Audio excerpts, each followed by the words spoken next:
Three, two, one. The world in status quo right now has a very low security in managing critical resources. Thus, corruption often happens in developing nations. But what they haven't realized is these resources are limited. Thus, we have to create a world where critical resources can be protected with high security. Before moving on, I have 3 points of setup to crystallize this debate. First, this is a world-building motions, which means that we are resetting a world that have an alternative world. Thus, we have to prove to you that one, why in principle the current world is not morally justified, but secondly, why in comparative the alternative world is better. But secondly, under the framework, first, what does our world looks like? A world where critical resources like oil or natural gas won't be managed by national government or companies, but will be managed by International Material Agency. But second, International Material Agency, they manage critical resources from international nations, where they have a really high security and decisions will be made based on discussions. Thus, the risk of corruption or shortage will most likely to happen on our side of the house.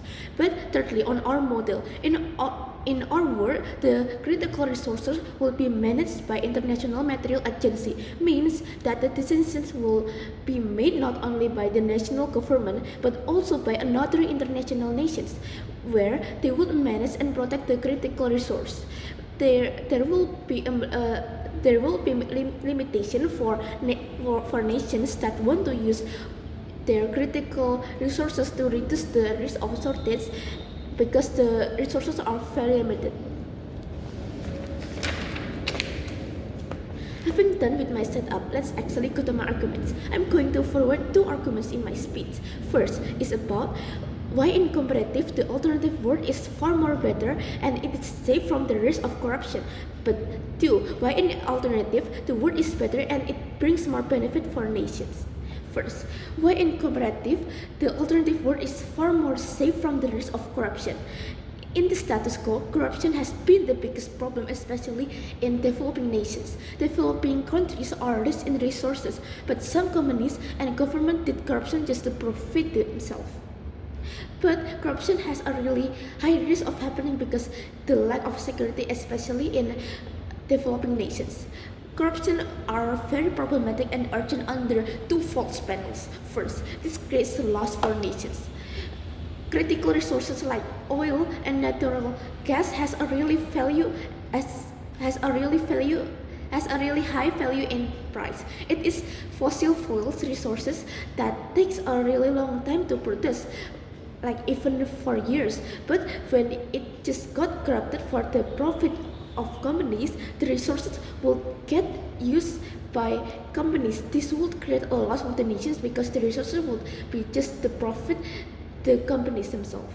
But second, the critical resources had to be used for the good of the civilians now has become a waste because what is thing fossil fuels that takes a lot of budget from the government, thus they will have to accord some loss. But second, this harms the environment even more. First, when fossil fuels because fossil fuels take years to be produced.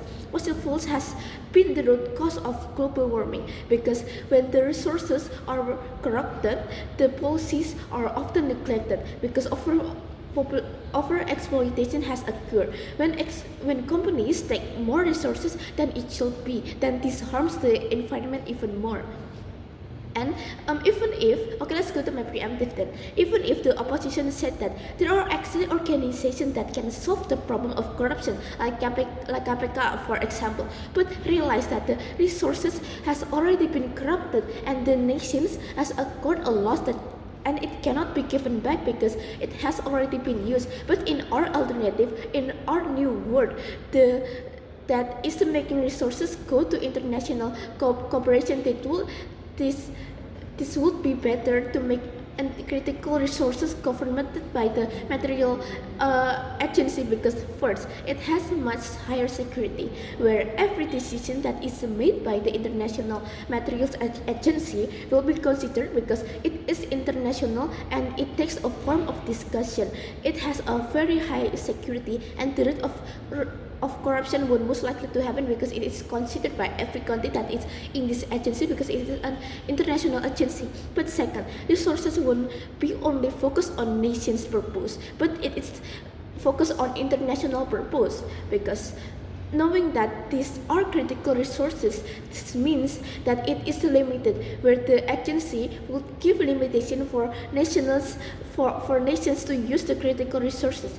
Thus, over exploitation won't happen, and this reduces the risk of shortage.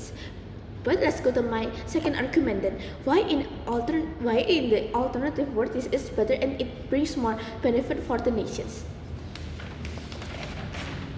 Realize that in the status quo, where developing nations are the main producer for critical resources, but realize that investors are not interested to invest because it has a very high rate of corruption. But when we put their resources, like the internet, like the developing countries' resources to an international agency, it means that it has a very low rate of corruption, thus the investor will get more profit from it. But why would this actually be better on our side of the house? Because first, it brings more benefit. Because first, investors would bring more benefit for the nation. Because investors are investing in international nations, which means that they will get more profit because this agency will most likely to do corruption because it has a very high rate of security, and beside that, every nations are also discussing for a decision that will be made.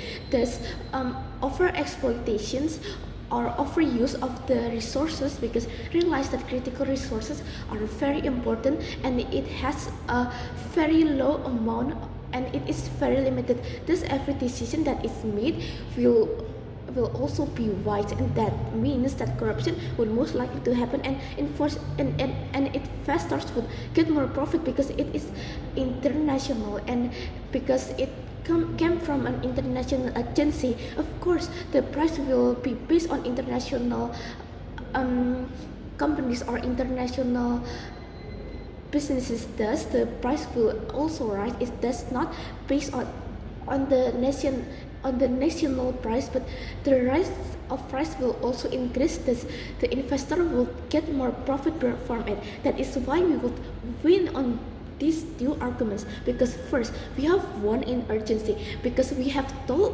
you that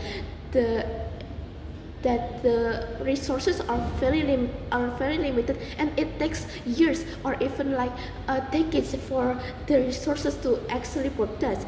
But we also tell you that we have a very long-term impact, where this creates impact for the environment, and this also creates impact for the profit of the nation themselves. But our impacts are also creates the matrix of irreversibility, where our side also tells you that the harm or the global warming that is happening in the world right now is irreversibility, where it cannot be reversed. But our only way to solve the problem that is happening in the status quo, that is to protect the environment that is not doing corruption to the critical resources, but we protect them with having them to put on the international agency. Thus, the resources won't be over exploited and will be used wisely for the nations and the international nations themselves. Thank you. That is why we would win.